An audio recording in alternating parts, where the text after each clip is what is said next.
नमस्कार, योग in sports कार्यक्रम में आपका स्वागत है। एक अच्छे खिलाड़ी के लिए बहुत ज़रूरी है कि उसका स्वास्थ्य भी बहुत अच्छा रहे और अच्छा स्वास्थ्य रखने के लिए योग इन स्पोर्ट्स कार्यक्रम योग के कुछ ऐसे सरल, आसान और बहुत ही उपयोगी योगाभ्यास लेकर आया है जिन्हें करके खिलाड़ी पूरी तरह से स्वस्थ रह सकते हैं। आज का हमारा योग अभ्यास है भ्रूनमन आसन।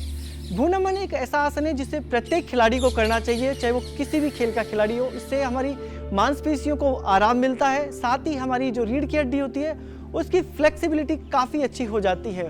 तो कोई भी खेल हो, badminton, hockey, cricket, gymnastic, athlete, हर खिलाड़ी को इस आसन को खेलने से पहले और खेलने के बाद जरूर करना चाहिए जब हम खेल के मैदान में जाते हैं। कैसे करते हैं इस आसन को, आइए देखते हैं। इसके लिए हम जमीन पर बैठ जाएंगे इस तरह से और दंडासन की स्थिति में हम बैठ जाते हैं, दोनों हाथ साइड में। भ्रूनमन का अर्थ होता है भू यानी पृथ्वी, नमन यानी प्रणाम करना। तो हम यहाँ पृथ्वी को प्रणाम करने की स्थिति में अपने शरीर को लेकर जाते हैं। तो इसकी स्थिति क्या होती है कि पहले अपने आप को थोड़ा सा आगे बेंड करें इस तरह से और फिर साइड में लेकर जाएं अपने आप को। तो पीछे का हाथ कंधे के बराबर पीछे रखें और आगे वाला हाथ थोड़ा कप बनाकर इस तरह से रखें और अपना फोरहेड यानी कि ललाट जमीन की तरफ इस तरह से ले जाएंगे। कुछ देर तक रुके और इस चीज का विशेष ध्यान रखें कि जब हम साइड में जाते हैं तो हमारा जांग ऊपर नहीं उठे, थाई ऊपर नहीं उठना चाहिए, नहीं तो हमें एक स्ट्रेच होता है वो प्राप्त नहीं हो पाता है। तो जब जाएं तो अपनी क्षमता के हिसाब से जाएं, लेकिन पैरों को जमीन पर लगाने की रखने की कोशिश रखें। फिर वापस आएं, आगे जाएं इस तरह से, फिर दूसरी तरफ। अगर आप इस तरह से कर लेंगे तो इसका प्रभाव बहुत कम हो जाएगा, लेकिन आप पूरी तरह से कोशिश करें कि इस हिस्से को जमीन पे लगा के रखें और फिर नीचे जाएं। तो इससे हमारे कंधे का भी पूर्ण व्यायाम हो जाएगा, साथ ही हमारी ट्विस्टिंग मिलती है हमारे पेट की मांसपेशियों को और पीठ की मांसपेशियों को।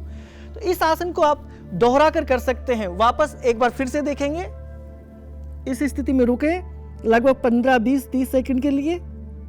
फिर श्वास लेते हुए ऊपर, श्वास छोड़ते हुए नीचे, फिर यहाँ से इनहेल, एक्सहेल करते हुए दूसरी तरफ और यहाँ सामान्य श्वास के साथ कुछ देर रुके रहें और वापस आ जाए। तो हमने देखा कि इस आसन को करते समय हमारी रीढ़ की हड्डी का पूर्ण व्यायाम हो रहा था, साथ ही हमारे जो शोल्डर ब्लेड्स है और कंधे हैं उनको पूर्ण व्यायाम मिलता है। तो इस आसन को अगर खिलाड़ी अपने व्यायाम के समय अगर करेंगे तो उनकी रीढ़ की हड्डी काफ़ी लचीली होगी, साथ ही उनकी पाचन क्रिया अच्छी रहेगी और कंधे काफ़ी मजबूत होंगे। तो जरूर कोशिश करें कि इस आसन को आप अपने अभ्यास में जोड़ें और आप स्वस्थ रहें और अच्छे से खेलते रहें। आज का योग सूत्र है हमारा आहार। खिलाड़ियों को जब वो खेलने के लिए जाते हैं तो ध्यान रखना होता है कि भूख पर उनका उस टाइम पे नियंत्रण रहे और उनको ऊर्जावान ऐसा भोजन करना चाहिए या ऐसे कुछ फल लेने चाहिए ताकि वो खेलते समय भूख से परेशान ना हो। तो संतरे और मौसमी ऐसे फल होते हैं जिन्हें आप खेलने से पहले अगर खाएंगे तो उससे आपको एनर्जी भी मिलेगी और आपको प्यास भी नहीं लगेगी।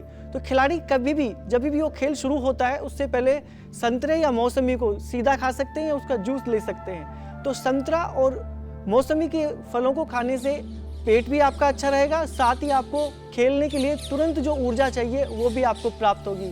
तो कोशिश करें कि जब आप खेलने के लिए जब मैदान में जाएं तो इसका आप जरूर से जरूर सेवन करें।